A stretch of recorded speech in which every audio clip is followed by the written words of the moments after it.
Communauté d'affaires, bonjour. La crise se poursuit au Québec et ce, malgré un déconfinement graduel. C'est souvent dans les situations de crise que les leaders émergent, ceux qui rassurent, ceux qui écoutent, ceux qui innovent, ceux qui durent aussi. Pour discuter de l'importance du leadership personnel, je rejoins une grande leader, quelqu'un que j'apprécie profondément, Madame Monique Leroux, ex-présidente du mouvement Desjardins et vice-présidente du conseil de Fiera. Bonjour, Madame Leroux. Bonjour. Madame Leroux, il y a quelques semaines, vous avez offert généreusement aux quelques 130 gestionnaires des chambres de commerce au Québec un partage sur votre vision du leadership personnel. Madame Leroux, comment faire émerger ce leadership?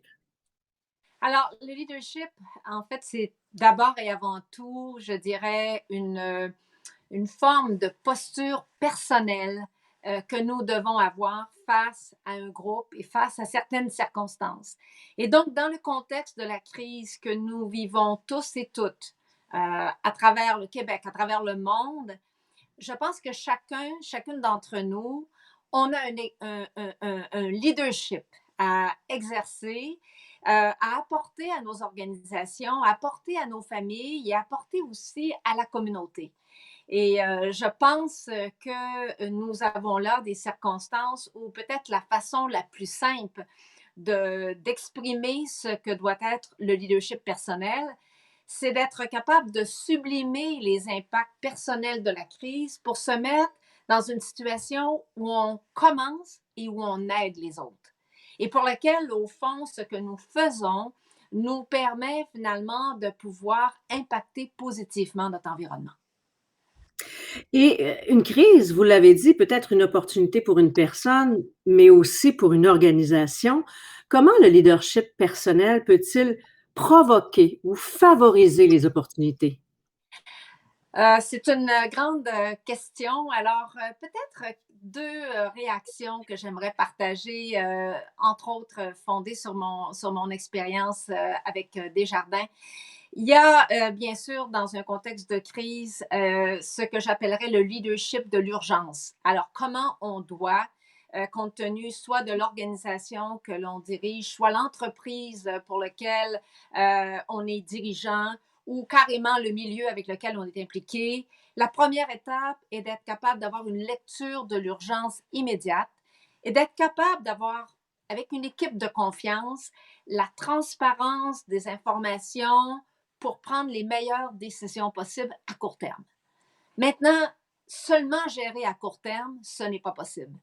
Et donc, la deuxième expérience que j'aimerais partager ou leçon que j'ai apprise, ça a été de dire comment en même temps qu'on gère cette urgence avec tout le leadership personnel qu'on peut apporter à son équipe, comment en même temps on peut commencer à regarder l'avenir.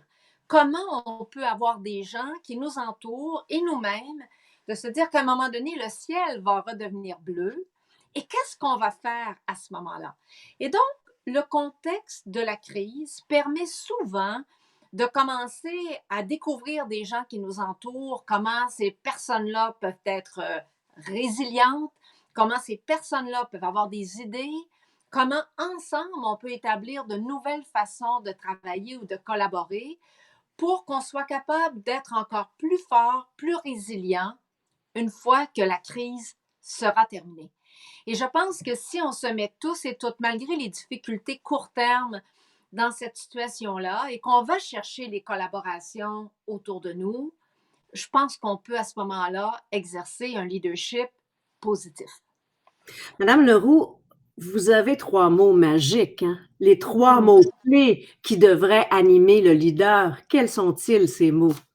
Ben, il y a toujours eu trois mots qui commencent par A, donc c'est facile de s'en rappeler, qui m'ont toujours inspiré. Alors, ils sont d'une grande simplicité, mais je vais vous en parler parce que je crois que c'est très pertinent dans le contexte de la crise. D'abord, c'est ambition. Ensuite, c'est audace. Et le troisième, c'est action. Donc, si je reviens sur chacun, l'ambition, parce qu'il faut qu'à l'heure d'aujourd'hui, on se donne l'ambition ensemble de se sortir de ce contexte de crise. Il faut qu'on soit capable de se donner un plan ambitieux pour nous permettre d'aller de l'avant.